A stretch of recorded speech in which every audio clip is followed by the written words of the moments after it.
안녕하십니까. 이번 시간에는 모바일 검사의 유래에 대해서 알아보도록 하겠습니다.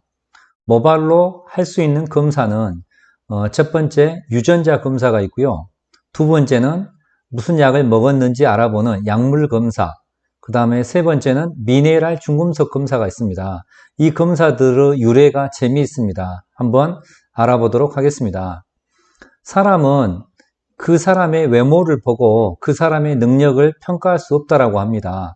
왜냐하면은 외모가 잘생겼어도 공부를 못할 수가 있고, 키가 작아도 달리기를 잘할 수가 있고, 또 노래를 못 부르게 생겼어도 노래를 잘 부를 수가 있기 때문입니다. 그것은 뭐냐면 사람은 그 능력이 다양하기 때문에 그렇습니다.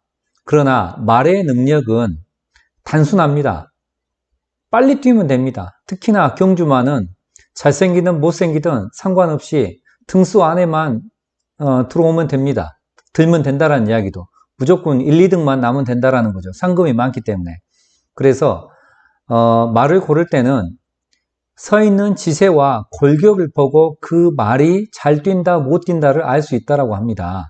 그 이유가 뭐냐면 사람은 발이 두 개이기 때문에 발 둘이 부딪힐 확률이 거의 없습니다. 그러나 말은 발이 4개이기 때문에 앞발과 앞발이 부딪힐 수가 있고 뒷발과 뒷발이 부딪힐 수 있고 그리고 앞발과 뒷발이 이렇게 뛰면서 부딪히면 발이 아프기 때문에 빨리 뛸 수 없다라고 합니다. 그래서 말이 서 있는 지세와 골격을 보고 그리고 발이 가늘어야 말이 잘 뛴다고 합니다.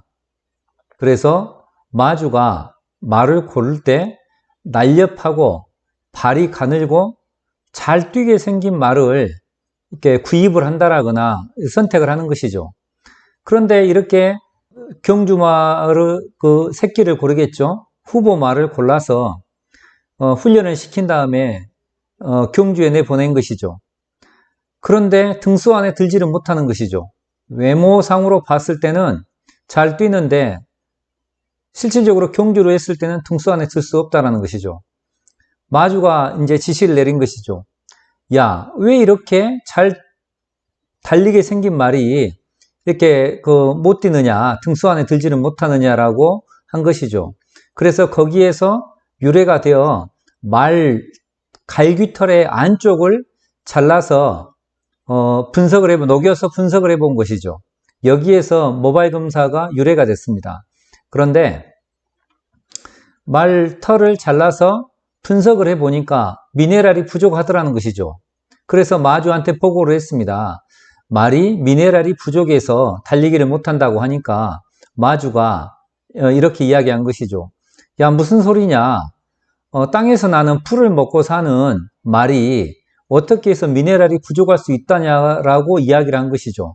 그래서 목초지를 한번 조사해 봤답니다.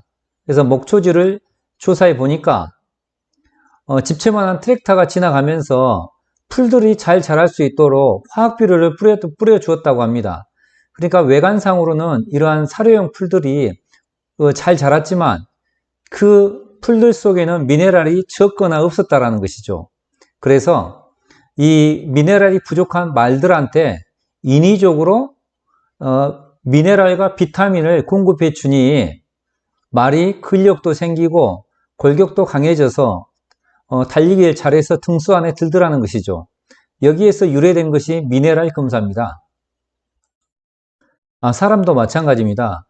영양이 불균형이었을 때는 모바일 검사를 통해서 부족한 영양소를 채워주고 그 다음에 혹시나 중금속이 있다면 이 중금속을 빼줘야 됩니다. 그런데 우리는 이러한 사실을 모른다라는 것이죠.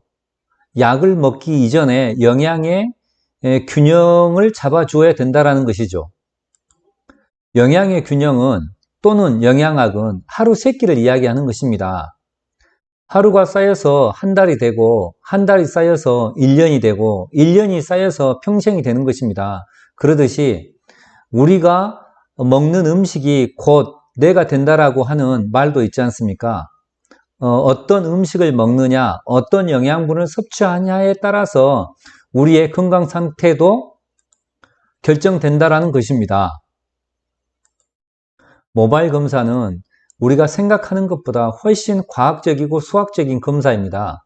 내 몸속에 들어있는 원소의 양이 균형 범위보다 적냐 또 너무 많냐를 가지고 우리 몸의 영양의 상태를 과학적으로 분석할 수 있는 검사이기 때문입니다. 질병이 생기는 것은 약을 먹지 않았기 때문에 질병이 생기는 것이 아니라 아프기 때문에 질병을 낫기 위해서 약을 먹는 거 아니겠습니까? 그러면 왜 질병은 생기냐를 먼저 생각해야 됩니다. 근본적인 원인이 먼저라는 것이죠. 영양학에서 질병이 생기는 원인이나 증상은 곧 영양의 불균형을 의미합니다. 또는 특정 중금속이 많았을 때를 의미하기도 합니다. 중금속이 많으면 빼주어야 되고 영양이 너무 적거나 너무 많았을 때, 불균형했을 때는 균형을 잡아주어야 됩니다. 그래야만 우리 몸이 이상적으로 건강한 상태가 될 수 있습니다. 이번 시간은 여기서 마치겠습니다. 그리고 모바일 검사란에서 좀 더 자세히 설명하도록 하겠습니다. 시청해 주셔서 감사합니다.